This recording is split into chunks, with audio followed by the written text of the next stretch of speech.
बाबरी मस्जिद के विवादित ढांचे को कार सेवकों ने 6 दिसंबर 1992 को गिरा दिया था। ढांचे पर सबसे पहले चढ़ने वाले कार सेवकों में इंदौर के यशवर्धन शामिल थे, जिन्हें आज तक सीबीआई की टीम ढूंढ नहीं पाई। दोस्तों, यशवर्धन के बारे में आज हम अपनी कहानी में बताएंगे। चैनल पर आप नए हो तो सब्सक्राइब जरूर करना और पूरी कहानी का आनंद लें। अयोध्या में रामलला की प्राण प्रतिष्ठा हो चुकी है। लगभग 500 साल बाद रामलला भवन में विराजे हैं। मंदिर निर्माण के पीछे राम भक्तों का कड़ा संघर्ष है। कई लोगों ने अपनी जान का बलिदान दे दिया। इसकी शुरुआत वर्षों पहले हुई थी और 6 दिसंबर 1992 को बाबरी मस्जिद गिरा दी गई।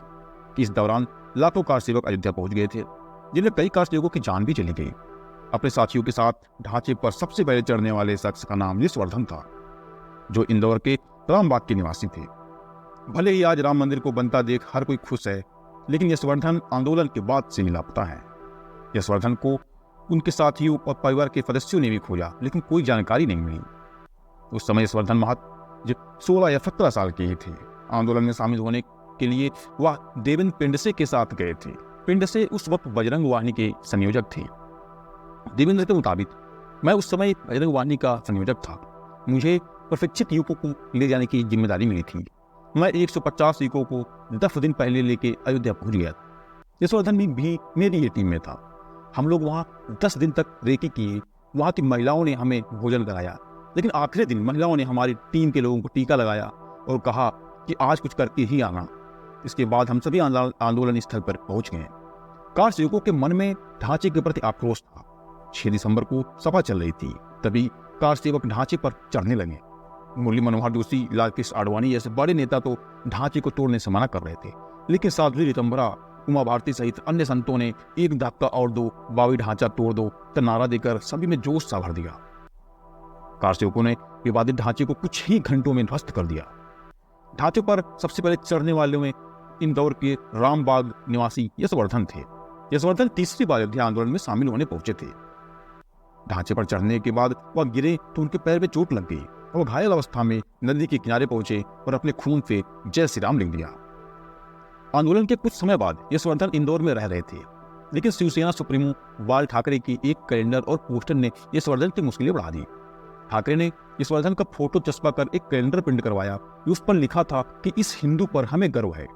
फोटो के बाद यशवर्धन की पहचान हो गई और फिर सीबीआई की टीम इंदौर कई बार रेड। इस मामले से देश भर में जांच का सिलसिला चल रहा था। एक दिन अचानक 4 लोग सुबह सुबह रामबाग पहुंचे, जहां स्वयं सेवकों की शाखा का संचालन चल रहा था। शाखा में एक व्यक्ति फोटो खिंचवाते हुए स्वयं सेवक से कहा कि ये उनके दोस्त हैं, हम अयोध्या से आए हैं और यशवर्धन से मिलना चाहते हैं। 2 स्वयं सेवक ने यशवर्धन के घर पहुंचे। वहां स्वयं सेवकों ने यशवर्धन को आवाज भी नहीं लगाई थी कि उन चारों ने अपने 6-7 अन्य साथियों को बुलाया और घर को घेर लिया। इस दौरान वहां मौजूद लोगों को कुछ गड़बड़ी का एहसास हुआ। उन्होंने मुझसे उनका परिचय पूछा तो पता चला कि फैजाबाद पुलिस की और सियाफ में सीबीआई टीम आई हुई है। वहां मौजूद सुरेश लेखंडे और उनके 2 अन्य साथियों ने यशवर्धन को बाहर बुलाने की जगह यशवर्धन भाग जा चिल्लाने लगे। यशवर्धन की मां संगीता ने गेट खोला। वहां कॉलोनी के अन्य लोग भी आ गए। तभी सुरेश लोखंडे और अन्य कॉलोनी के लोगों ने यशवर्धन को पकड़ने के लिए आए लोगों को घर में घुसने नहीं दिया। इसके बाद यशवर्धन को उनके साथी देवेंद्र अपने साथ स्कूटर पर लेकर शहर के कई बड़े लोगों के पास मिलने के लिए पहुंचा, लेकिन यहाँ सिर्फ लक्ष्मण सिंह गौड़ ने ही उनकी मदद की और उन्हें भरोसा भी दिया। सीबीआई की टीम यशवर्धन के घर और अन्य ठिकानों की रेकी करने लगी। तब यश अपने घर से दूरी बनाने लगे।